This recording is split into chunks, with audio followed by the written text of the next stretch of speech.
Dimanche 3 avril 2022 à Kandévié, au temple de la dignité de la divinité Trompetodeka Alafia, Honogan Aïde Kon Adam Maïk Bohwe. Après une dévotion à l'esprit tronc, les adeptes réunis autour de la dignité ont assisté au culte qui marque le début de leur entrée en carême, une pratique spirituelle avec beaucoup de bénédictions.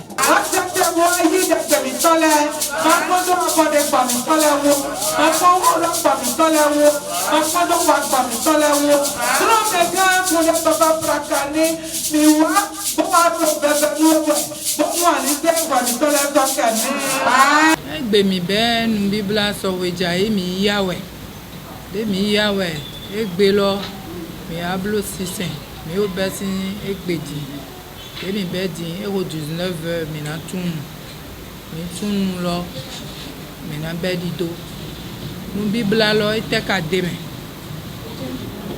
dagbe wetin de me do nu de yin wu to e baru didi bo amaka kokpe gobomo bo akablanu deji bo fe vodun de siande bo do ko mero poji bo vodun lo de sumo enanawe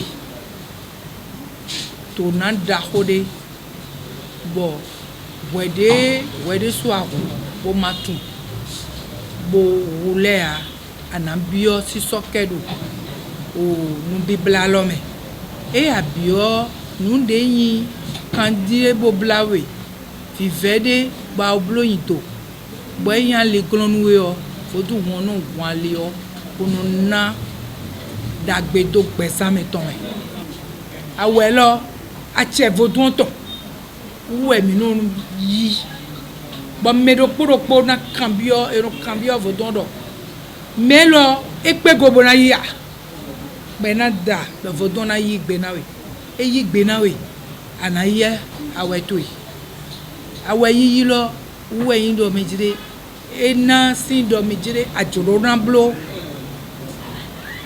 o nu bibla he mi mondo vodu mi ton lo mi je fine di mi tu anvo wewe do nu kumene mi bisi de pepe ma yeji mi do golokpo lo mi na do me ma blan le adona do golokpo bona biode ye do yena do fona ye bonu kweja ide mi tunu lo uwe minanze bona so na ye bona wuli gbede mede wa do glokpo le mina wuli gbele mi bona do ne bona kone amo mile e muna ho 6 heures do mi ko fon boko waide bona blo prière mi ton bona ko yi awe mi ton ero 7h domi sima dasa de mi ton bo mi be de mi kana do de biona me mi ton lewe me ro me pa mi ton me mi ma tenyu ele to gan mi ton le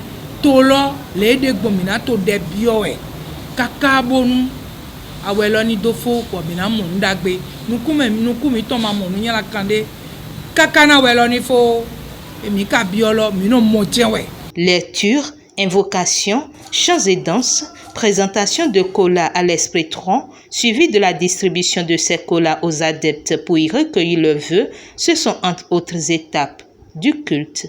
Suprême, trône de nos aïeux, créateur des cieux et de la terre, l'unique émanateur et rhéteur de l'univers, Père suprême, permets-nous, indignes que nous soyons de t'approcher.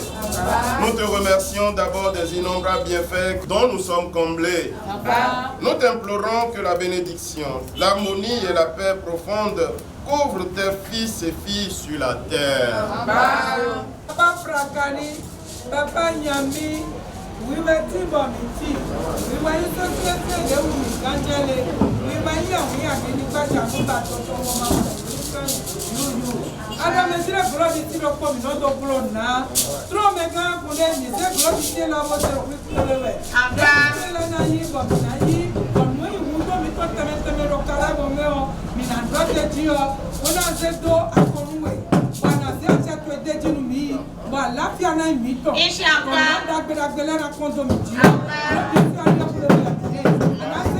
deji when you were going to the best flamami ti sin come o achako jaji bo àlàáfíà yín mi tó sì sasa tó jẹ beta on do mo go àlàáfíà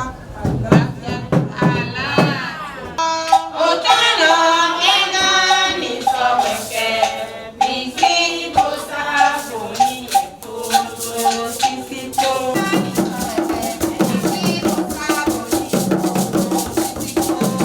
Ese un trotto wo sele oli. inti se un troni sokemi Ese un trotto wo sele oli. inti se un troni sokemi Trombiafu. pele ya kadankali kongosho umanini kunde miyawe lokujia miyawe lasonjia ndagbe no jomi la meji miyawe lo Trombe mi gado peto aisa pupuno lesi. Remi gando yesi Trombiafu.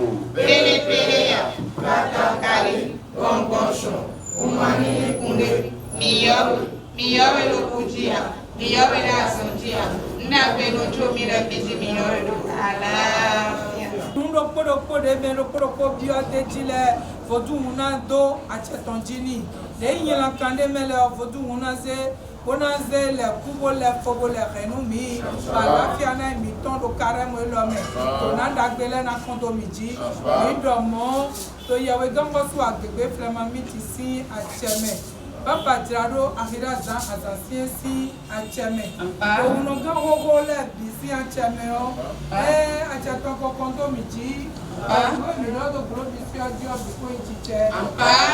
Par ailleurs, la dignité et le chargé du culte Rwendonafa mettent l'accent sur les attitudes à adopter durant la période de jeûne.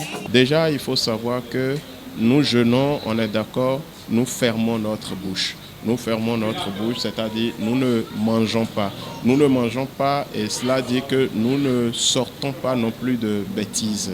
Le moment du jeûne, c'est le moment de la grande patience, c'est le moment d'une grande écoute, c'est le moment de grande prière. Du coup, il va vous arriver en tant qu'adepte de tronc, pendant que vous êtes en train de jeûner, d'entendre des choses, mais vous n'allez pas répondre, de voir des choses, mais vous n'allez pas répondre, réagir, ou de voir des choses que vous aimez manger d'habitude, mais vous allez vous abstenir de pouvoir manger ces choses-là.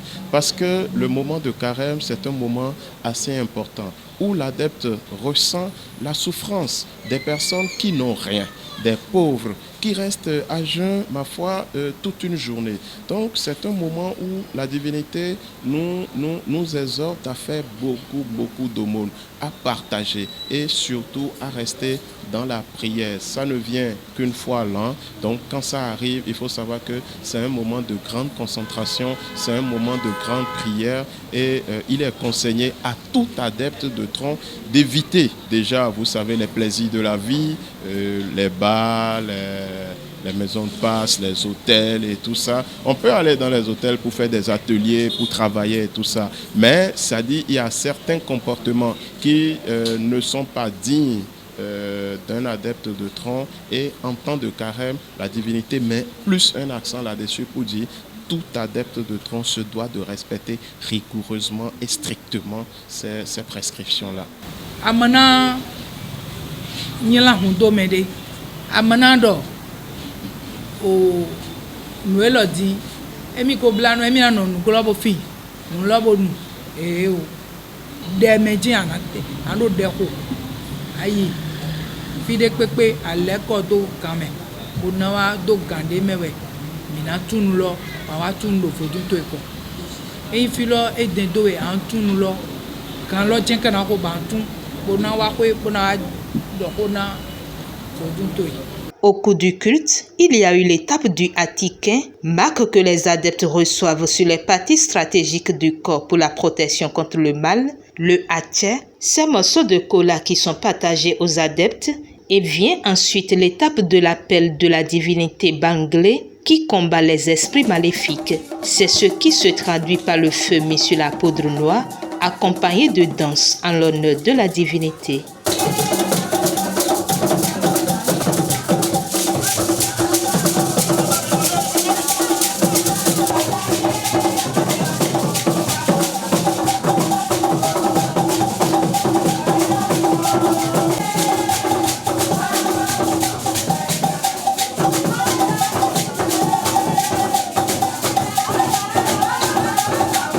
question de savoir si le démarrage du carême chez les adeptes troncs est une coïncidence avec la période de jeûne chez les musulmans, ils répondent. Fodouon malewe, malesi nouwe, di nkiki si aloji wede.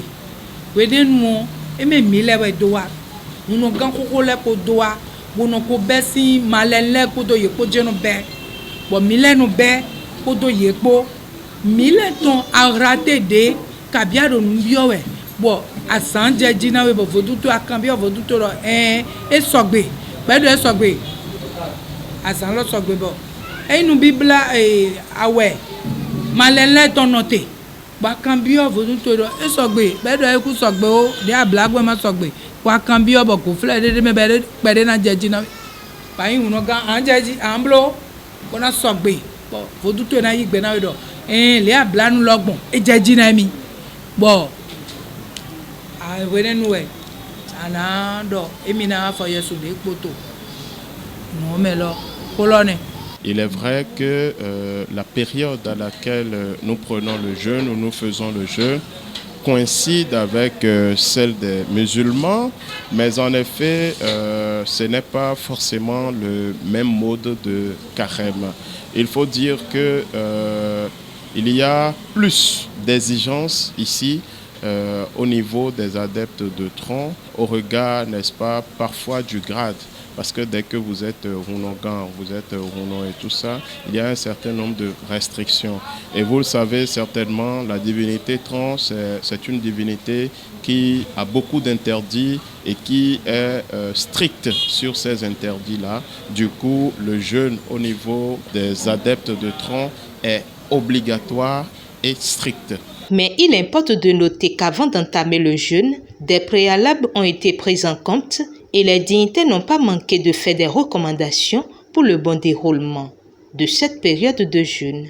Mais de lati, bono i remercie non.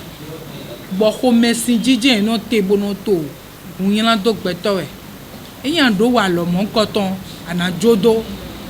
Eyan yin wanu ndudu de bono du vivi. Anande nuenele si gbigbo me. Bonam je de to ko ji wo je bi bioji o de lo akana me an to kenle ana ko de dagbe na yi bonam biojo na nyan do bonam do meni o de ano do gbe ya ana ibo do gbe ni bonam biodo ni jokodo kwetu na ojo ana bio bonam do ni jodo be na jona we e ma jona we ko na josi gbigbo to eme me de pepe si nu ma na do gbigbo to eme.